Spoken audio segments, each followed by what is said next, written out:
Vous avez bien soigné vos tomates, elles grossissent et tout à coup, vous voyez une tache noire et pourrie qui apparaît sous le fruit.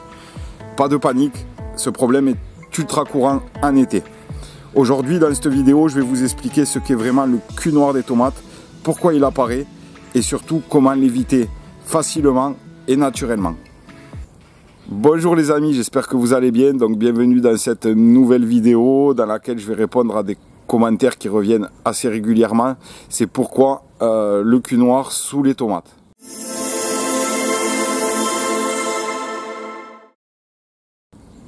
Alors tout d'abord, c'est quoi le cul noir? En fait, le nom scientifique, ça s'appelle nécrose apicale. Et attention, ce n'est pas une maladie, contrairement à ce que l'on pourrait croire. C'est tout simplement un trouble physiologique de la plante. Alors beaucoup pensent que c'est dû à un arrosage irrégulier. C'est pas faux en soi, mais ce n'est pas non plus la seule raison. Ça peut être une cause parmi d'autres. Souvent ce sera la principale, bien sûr, on va le voir par la suite. Mais en fait, le cul noir ou nécrose apicale, c'est tout simplement dû au fait que le fruit va manquer de calcium pendant qu'il grossit. Donc en gros, il va commencer à noircir par le bas, se ramollir et puis pourrir. Et le pire, c'est que souvent le calcium, vous en avez assez dans votre sol, sauf qu'il est difficilement assimilable et dans de mauvaises conditions, il n'arrivera pas à circuler jusqu'au fruit, d'où cette nécrose apicale ou ce cul noir.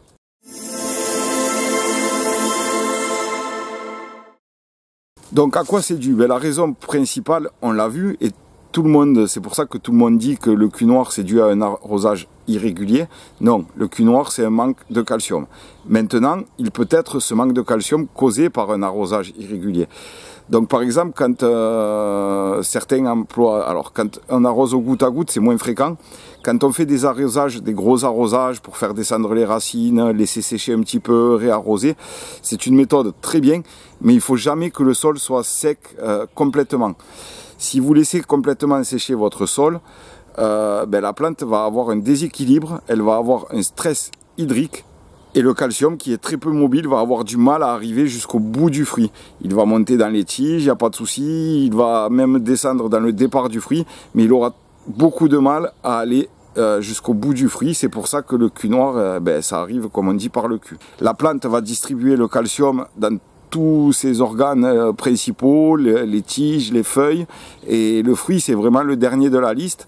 Donc le bout du fruit, s'il n'y a pas assez de calcium, la plante ne va pas le desservir, en gros. Voilà, pour résumer.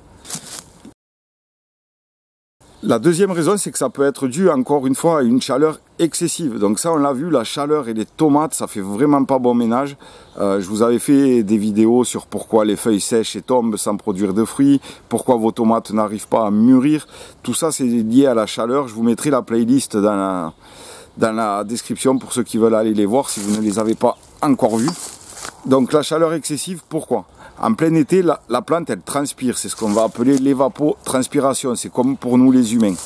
Et cette transpiration, elle va s'évacuer par les feuilles. Donc le calcium va monter, mais il va rester bloqué dans les feuilles ou dans les tiges. Et la plante, encore une fois, comme pour l'arrosage, les fruits seront les derniers desservis en calcium par la plante. Elle l'envoie dans ses organes vraiment vitaux. Le fruit, c'est pas un organe vital pour elle, c'est un organe, c'est son moyen de se reproduire. Mais si elle est stressée, elle va privilégier de nourrir tout son système vital en fait, plutôt que le fruit. Et alors en cas de canicule, c'est pire, comme on a pu avoir cette année. La troisième raison, ça peut être dû à une croissance trop rapide de la plante et des fruits. Notamment après un orage par exemple, souvent vous l'avez remarqué, votre potager explose, tout grandit plus vite. Mais le problème, c'est que le calcium, lui, il ne suit pas. Donc, cul noir, le fruit n'a pas assez de calcium. La quatrième raison, elle peut venir du sol. Un sol trop acide peut bloquer ça également. J'en avais fait une vidéo sur le pH du sol, je vous conseille d'aller la voir, c'est vraiment très intéressant. Sous un certain pH, dans un sol trop acide, certains nutriments comme le calcium peuvent avoir du mal à être assimilés, et à contrario, dans des sols trop calcaires, trop basiques, avec des pH au-dessus de 7,2, 7,3, 7,4, pareil, d'autres nutriments qui ne sont pas les mêmes peuvent être bloqués et ne pas être assimilables par les plantes. Donc ça pareil, je vous mets là, si vous voulez aller la voir, la vidéo dans la description, le lien de la vidéo dans la description de celle-ci. Pareil, si votre sol est trop compact, qu'il est mal aéré, le calcium peut avoir du mal à être assimilé par vos plantes de tomates.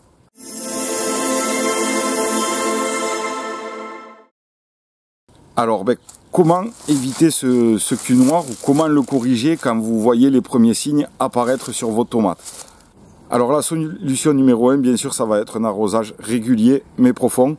Il vaut mieux arroser moins souvent mais plus abondamment, tout en faisant attention de toujours garder, de ne jamais vraiment laisser le sol se dessécher. La régularité dans l'arrosage, c'est vraiment le primordial. Alors pour ça, vous pouvez faire des tests, vous prenez, soit vous mettez votre doigt dans la terre, s'il y a un peu de matière qui reste collée, c'est que le sol est encore humide, si rien ne reste collé, c'est que votre sol est sec. L'idéal, c'est bien sûr d'avoir un petit hygromètre, vous le faites une saison, et vous notez au printemps, par exemple, quand il commence à faire 25 degrés, vous plantez votre hygromètre tous les jours, voilà, vous saurez qu'il faut arroser tous les 4-5 jours. L'idéal étant toujours d'avoir 60 à 70% d'humidité. En fait, ce qu'il faut vraiment éviter, c'est les à-coups sécheresse, gros arrosage ou grosse pluie. Pareil, s'il prévoit un gros orage par chez vous, ici on n'a pas trop ce problème, mais dans les régions où il pleut un peu plus régulièrement, si vous faites du goutte à goutte par exemple, s'il y a un gros orage de prévu, allez éteindre votre système de goutte à goutte et laissez la pluie faire le travail, parce que si vous rajoutez de l'eau à cette eau de pluie, vous avez de très fortes chances de créer ce stress hydrique et d'avoir le cul noir sur vos tomates. La deuxième méthode pour éviter d'avoir ce cul noir sur vos tomates, on l'a vu, c'est à cause du manque de calcium, ou du moins de la difficulté pour la plante à l'assimiler. Ce que vous pouvez faire, c'est faire des amendements riches en calcium. Alors par exemple, vous allez pouvoir mettre de la poudre d'os à la plantation qui est très très riche en phosphore et en calcium. Le problème, c'est qu'elle est lente à agir, donc ça c'est vraiment un bon moyen de se prévenir de ça, mais en début de saison, quand vous allez planter vos tomates, vous allez enrichir votre sol en calcium. Vous pouvez également ajouter de la chaux douce, aussi appelée dolomie. Elle va agir plus vite que la poudre d'os, donc vous en épandez un peu au sol et vous arrosez. Attention, la chaux c'est très calcaire, donc si vous avez un sol qui est déjà aux alentours de 7, je vous déconseille quand même. Ça va nourrir votre plante en calcium, mais ça peut très vite faire monter le pH de votre sol. Donc si vous n'avez pas de quoi tester votre sol après des usages comme ça, je vous le déconseille. La troisième façon de l'éviter, et là c'est une erreur que beaucoup commettent, c'est de mettre des engrais équilibrés tout au long de la saison. L'azote, c'est très important en début de saison pour faire grandir vos plantes, pour faire le feuillage. Par contre, ensuite, elles en ont beaucoup moins besoin et les besoins justement des tomates ou autres changent et on va plus s'orienter vers des engrais à base de phosphore et de potasse, le potasse qui est très important pour la fructification. Donc on va éviter les arrosages au purin d'ortie en plein été quand vos fruits sont vraiment gros. Ceux qui utilisent l'urine, c'est pareil, c'est très azoté. Donc si vous avez ce problème de cul noir ou sur d'autres légumes, beaucoup de feuillage mais pas de fruits et que vous utilisez de l'urine, ça peut être, c'est un très bon engrais mais en début de saison. Ça peut être une cause de vos problèmes. Et la quatrième solution, c'est sur le long terme, ça va être d'améliorer votre sol, de l'amender, de l'alléger, en y mettant du compost, du fumier de cheval, vous y rajoutez du terreau, voilà, tout ce qui peut permettre un peu de perlite, de vermiculite, si vous n'avez pas des gros potagers. Alors certes, j'ai beaucoup de retours dans les commentaires qui me disent que des fois ce que je présente c'est un peu cher, est-ce que c'est rentable par rapport à aller acheter des légumes au potager? Bien sûr que non. Je suis convaincu que ça me coûte beaucoup plus cher de faire du potager que d'aller acheter mes légumes. Mais après voilà, c'est une passion. Je fais pas ça pour la rentabilité parce que c'est clair que sinon ça fait longtemps que j'aurais arrêté. Mais voilà, quel plaisir de récolter vos légumes que vous avez fait pousser vous-même. la saveur est complètement différente, rien que c'est psychologique, hein, rien que de savoir que c'est vous qui les avez fait sans aucun produit, ben voilà, ça vaut toutes les économies, c'est une passion comme une autre. Donc pour en revenir au sol, et l'idéal bien sûr, j'en reviens à ma vidéo que j'avais fait sur le pH, c'est le top du top, c'est d'avoir un sol avec un pH de 6,5, parce qu'à 6,5, tous les nutriments du sol seront assimilables par les plantes. Pareil, toutes les plantes vont se plaire dans un pH à 6,5, alors que dès qu'on est à 7 par exemple, on sort de la zone, les tomates elles aiment entre 6 et 6,8 par exemple. Donc vraiment si vous le pouvez, en fin de saison, essayez d'acheter un pH mètre et essayez de rabaisser le pH de votre sol à 6,5 et vous verrez que la saison prochaine, vos légumes vont exploser.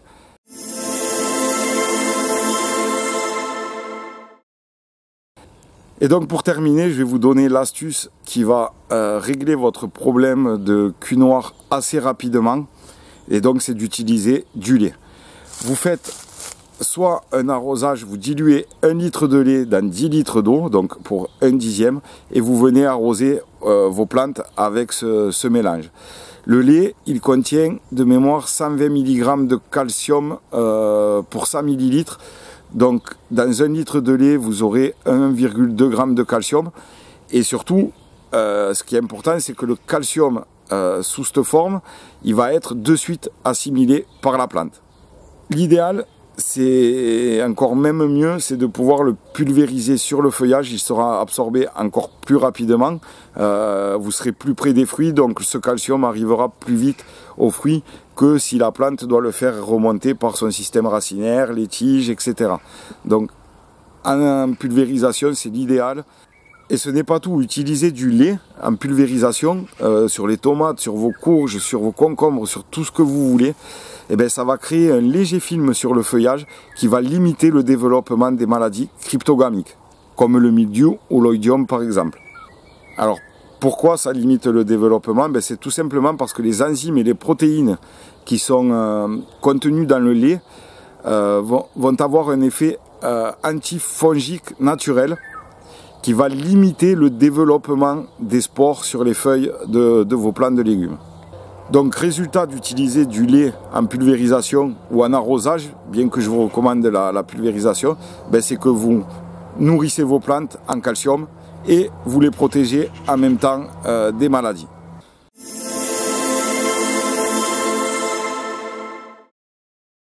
Donc pour conclure, vous l'avez vu, le cul noir, ce n'est pas une maladie, ce n'est pas très grave, c'est assez facile à corriger en pulvérisant du lait, bien que évidemment il vaut mieux prévenir que guérir. Donc travaillez en amont au moment de la plantation votre sol, faites des apports en poudre d'os, c'est vraiment il en faut très peu, c'est pas donné certes, mais il en faut très peu au mètre carré. Donc avec une boîte, vous allez faire tout votre potager, à part qu'il fasse 500 mètres carrés. Donc en gros, ce cul noir de la tomate, c'est la plante qui vous envoie un signal d'alerte pour vous dire « Oh là, il me manque du calcium, fais quelque chose ». Donc avec des apports d'engrais adaptés, azote, plus azoté en début de saison, plus de phosphore et de potasse en milieu de saison et fin de saison quand les fruits apparaissent. Un bon arrosage et un sol vivant, vous n'aurez plus de problème de cul noir sur vos tomates. Bon alors et vous, est-ce que vous avez déjà eu ce problème de cul noir? Je pense que tout le monde l'a déjà eu. J'ai oublié de dire, bien sûr, il y a des tomates qui sont plus sensibles que d'autres, mais c'est vraiment ce manque de calcium qui provoque ça. Dites-moi en commentaire si vous avez d'autres solutions, d'autres engrais qui permettent d'enrichir en calcium votre sol. Dites tout ça dans les commentaires, il faut qu'il y ait un échange. Et puis je vous rappelle que désormais à chacune de mes vidéos, je tire au sort un commentaire et je vous enverrai quelques sachets de graines pour vous remercier de me suivre régulièrement comme vous le faites. Vraiment ça fait plaisir et je vous en remercie. Donc j'ai déjà tiré au sort quelques gagnants, je leur ai répondu dans les commentaires. Par contre ce serait bien qu'ils me répondent à ma réponse pour me donner leur adresse, sinon j'aurais du mal à envoyer les sachets de graines. Voilà, allez sur ce, je vous dis à très vite pour une prochaine vidéo. Bon jardinage à tous, ciao.